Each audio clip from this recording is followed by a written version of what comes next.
retarded people come? Do they look normal for a second? But that doesn't mean that there won't be a few treats in store that he's not expecting. This is a man who's reluctant. This is a man who doesn't want to do these things. No, let it happen.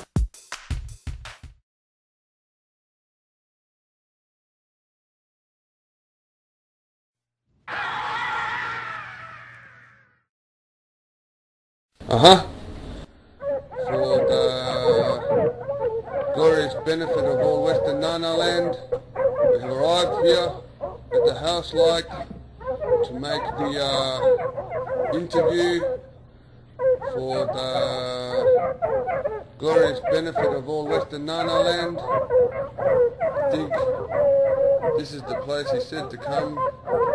We're going to make an interview for the glorious benefit of all Western Nana land and the making of the film. Let's see what happens. Okay, we're going now.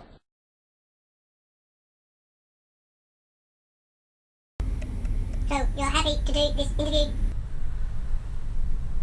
Yes, yes. Just roll the camera. Come on. Okay. Would you like to start by telling us who you are and why you're here?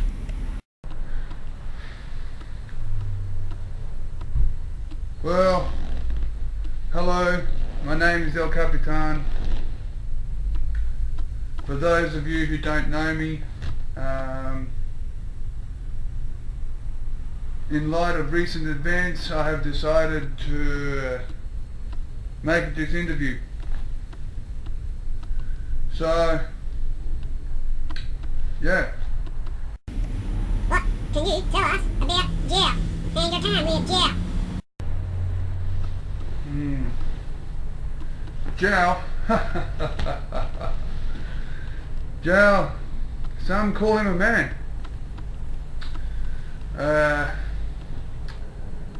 He's not human. He's not human. Not anymore. No way. And what's left of his followers think he's a god, you see? And, yeah, ragdolls fear him throughout the universe. Well, we'll get to that later. You know, none of those ragdolls mention his name again. Not since North Darland. I think he's a great role model for the youth of today. What about the documentaries that were done in jail? How did they start? What was your part in those documentaries? Well, as all great dictators have, as I've come to realise, is a camera crew such as yours, you know, but you're no dictator. So, Jal, during those days, had a film crew following him around, hidden cameras. It was a lot like Big Brother back then, documenting him from all kinds of directions. He sourced intel, that sort of stuff. Those film footage was released, God knows by who or how. But yeah, so that's where it started. And about the movies? What part did you play? Well, it all started with Jal. Let me see. Jelly, Sarge, someone called Vladimir. Vladimir. Yeah. And Jal had this sensationalist ideology towards ragdolls, you see. He believed and convinced us that the ragdolls were a menace. There was a ragdoll menace. And a scourge, it was a scourge on society.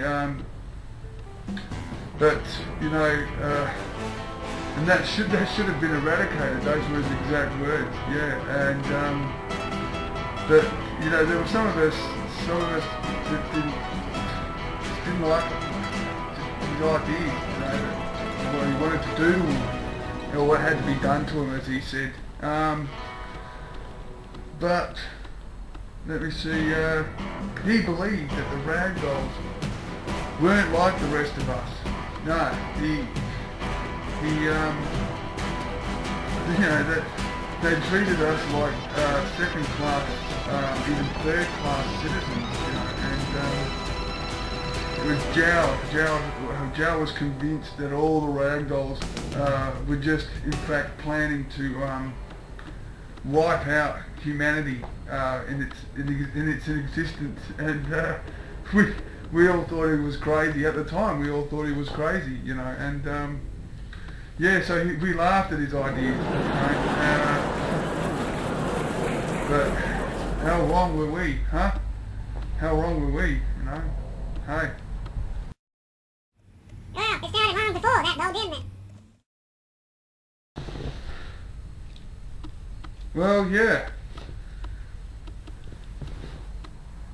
From what I can remember, Zhao liked to sing a lot, and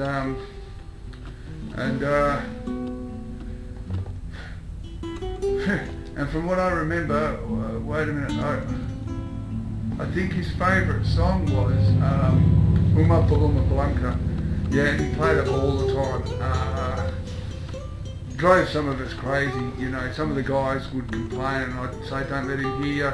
Don't, for God's sake, for Zhao's sake, don't let him hear you. And thanks to Scott, they listened to my advice.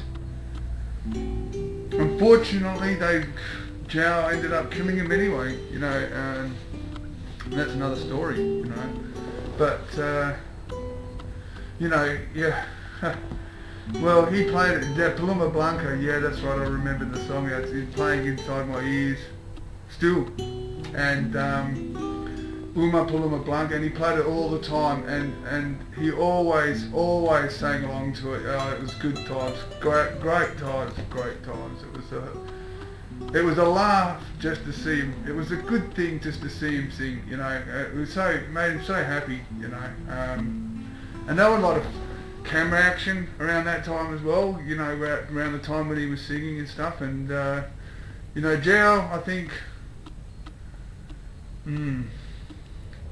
well, you know, it was good for him. It was great times, yeah.